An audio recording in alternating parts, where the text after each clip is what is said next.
À Kigali, la location d'une maison devient de plus en plus coûteuse. 273 194 francs rwandais, c'est la somme qu'il faut débourser en moyenne pour un logement au centre de Kigali. Les personnes à revenus moyens ou faibles dans les zones urbaines réduisent au maximum leur budget pour couvrir leurs besoins en logement, ce qui, selon les analystes, absorbe près de 50% de leur budget. En février, les coûts du logement enregistrés par l'autorité rwandaise des statistiques affichent une hausse de 2,2%. Le coût du logement est très élevé parce que l'investissement dans le secteur immobilier n'a pas suivi le développement. Ce qui fait que le gouvernement est en train de chercher les investisseurs pour construire beaucoup de bâtiments.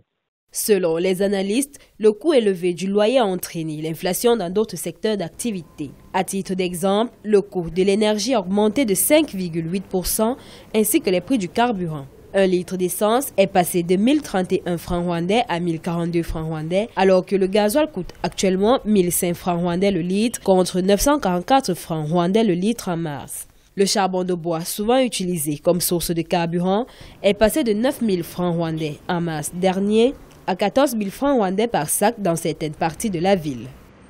Le gouvernement peut investir dans le secteur immobilier, surtout les reconstructions à caractère social. Parce que le problème, c'est qu'il y a beaucoup de gens qui ne sont pas capables de payer un loyer cher.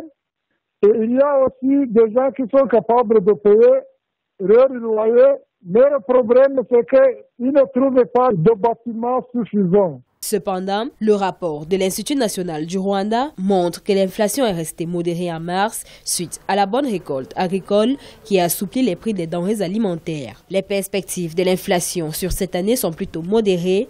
Le pays envisage donc une forte croissance économique.